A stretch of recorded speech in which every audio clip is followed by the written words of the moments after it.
नमस्कार दोस्तों, कलयुग के चमत्कार संतों की वाणी में आप सबका स्वागत है।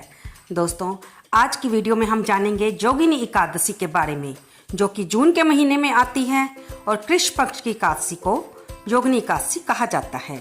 आइए जानते हैं कि ये व्रत 13 जून को बनेगा या 14 जून को दिन बुधवार को रखा जाएगा।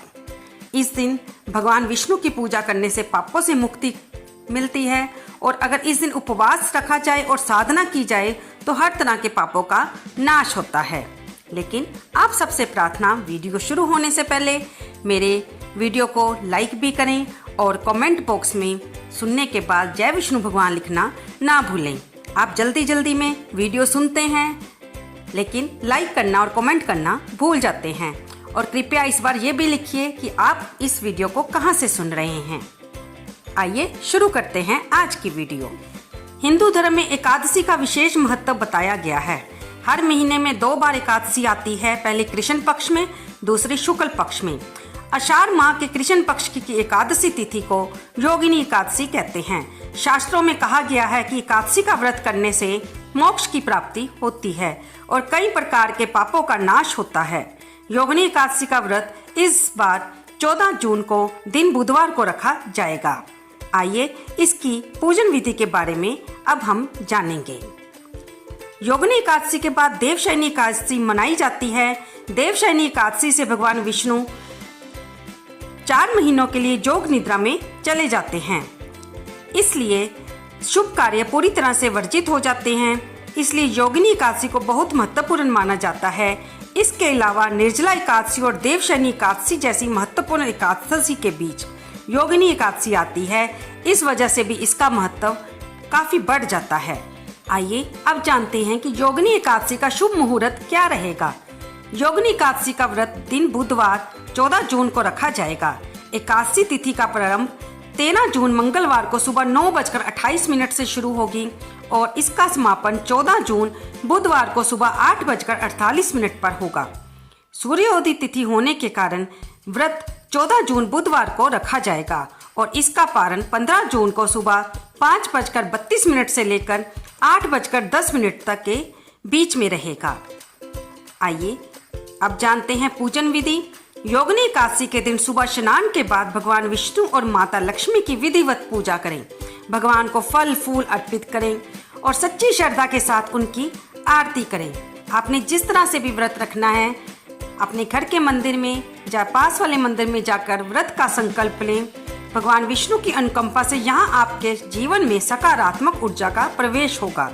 वहीं माता लक्ष्मी की कृपा से धन के भंडार बढ़ेंगे, आर्थिक मोर्चे पर संपन्नता बढ़ेगी। आइए अब हम जानेंगे कि जोगिनी एकादशी की कथा के बारे में।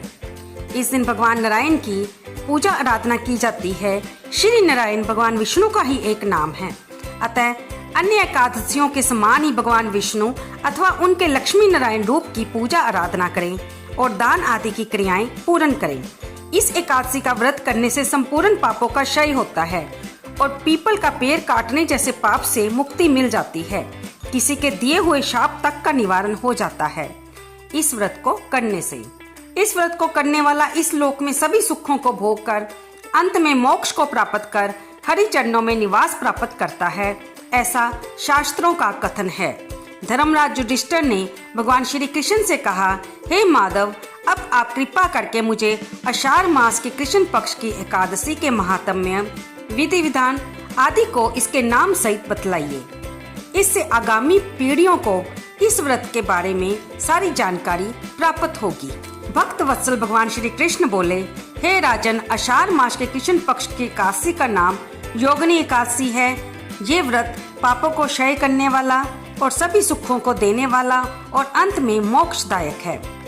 इस व्रत को करने से देवताओं के दिए गए श्राप तक से मुक्ति हो जाती है। मैं इस बारे में आपको एक पुरानी कथा सुनाता हूँ, आप ध्यान पूर्वक सुनिए। स्वर्गलोक में इंद्र की अलकापुरी नामक अत्यंत भव्य और रमणीक नगरी है।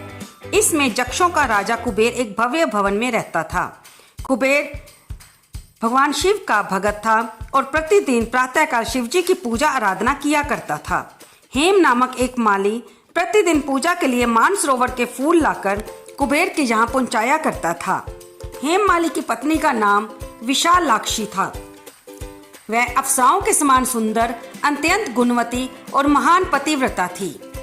हेममाली अर्धरात्रि में फूल लेने मानसरोवर जाता और सुबह वहां से फूल लाकर राजा कुबेर के जहां पहुंचाता। एक दिन वह मानसरोवर से पुष्प तो ले आया, परंतु कामातुर होने के कारण मार्ग में ही अपने घर रुक गया और पत्नी के साथ हास्य विनोद और रमन करने में तल्लीन हो गया। जब दोपहर तक कुबेर के पास पूजा के फूल नहीं पहुंचे तो कुबेर ने अपने सेवकों को कारण पता करने के लिए हेममाली के घर भेजा।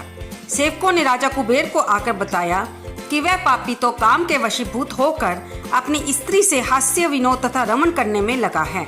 यह सुनकर कुबेर ने क्रोधित होकर हेममाली को बुलाकर लाने की आज्ञा दी। हेममाली भय से कांपता हुआ कुबेर के सामने उपस्थित हुआ।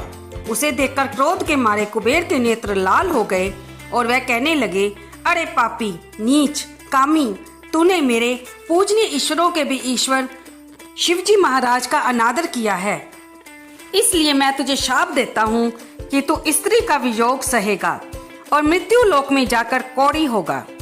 कुबेर के शाप के कारण वह माली स्वर्ग से पृथ्वी पर जा गिरा और उसी क्षण कौड़ी हो गया। मृत्यु लोक में आकर हेममाली ने घोर कष्ट भोगे। भयानक जंगलों में बिना अन्न और जल के भटकता रहा। रात्रि को निद्रा भी नहीं आती थी, परंतु शिवजी की पूजा के प्रभाव से उसको पिछले जन्म की स्मृति का ज्ञान अवश्य रहा। घूमते घूमते एक दिन वह मार्कंडेय ऋषि के आश्रम में पहुंचा। हेममाली वहां जाकर उनके चरणों में गिर पड़ा। उसको देखकर मार्कंडेय ऋषि बोले, तुमने कौन से ऐसे पाप किए हैं जिससे तू कौड़ी होकर महान दुख भोग रहा है। हेममाली बोला, हे मुनि, कुबेर का सेवक हूँ। मैं राजा की पूजा के लिए प्रतिदिन पुष्प लाया करता था। एक दिन अपनी स्त्री के साथ विहार करते हुए मुझे बहुत देर हो गई और दोपहर तक पुष्प लेकर ना पहुंचा तो उन्होंने मुझको श्राप दिया कि तू अपनी स्त्री का वियोग सहते हुए मृत्यु लोक में जाकर कौड़ी बनकर दुख भोग। इससे मैं कौड़ी हो गया हूँ और महान कष्टों को भोग रहा हूँ। आप कृपया करके कोई ऐसा उपाय बताएं जिससे मेरी मुक्ति हो। तब ऋषिवर बोले, तूने मेरे सन्मुख सत्य वचन कहे हैं, इसलिए मैं तेरे उद्धार के लिए एक व्रत बताता हूँ। यदि तू आषाढ़ मास के कृष्ण पक्ष की योगिनी नामक एकादशी का विधि पूर्वक व्रत करेगा तो तेरे समस्त पाप नष्ट हो जाएंगे। हेममाली बहुत प्रसन्न हुआ और उसने इस व्रत को विधि पूर्वक किया, जिसके प्रभाव से वह अपने पुराने रूप में आ गया और अलकापुरी पहुंचकर अपनी स्त्री के साथ आनंद पूर्वक रहने लगा। हे राजन, इस योगिनी एकादशी की कथा पढ़ने अथवा सुनने का फल ही 88,000 ब्राह्मणों को भोजन कराने के बराबर है, जबकि इसका व्रत करने से समस्त पाप दूर होकर अंत में स्वर्ग की प्राप्ति होती ही है। तो दोस्तों, यहाँ पर योगिनी एकादशी की कथा समाप्त होती है। हम कोई भी व्रत रखें, हमारी जिस भी देवता के प्रति निष्ठा हो, आप शिव भगत हैं तो चाहे आप सावन मास के सोमवार के व्रत रख रहे हैं, या विष्णु भगत हैं एकादशी के व्रत रख रहे हैं, या माता के भगत हैं और नवरात्रों के व्रत रख रहे हैं, कोई भी व्रत रख रहे हों, यदि आप उसे श्रद्धा भक्ति भाव से करते हैं तो वह व्रत आपकी सभी मनोकामनाओं को पूर्ण करता है।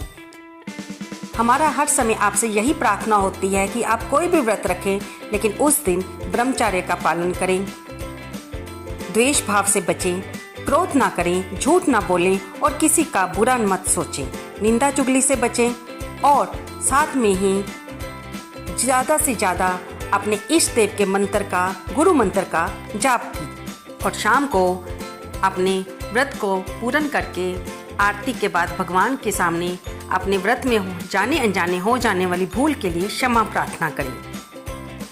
तो दोस्तों, आपको ये वीडियो कैसी लगी कृपया इसे लाइक करें, शेयर करें और कमेंट बॉक्स में जय विष्णु भगवान लिखना ना भूलें। धन्यवाद दोस्तों।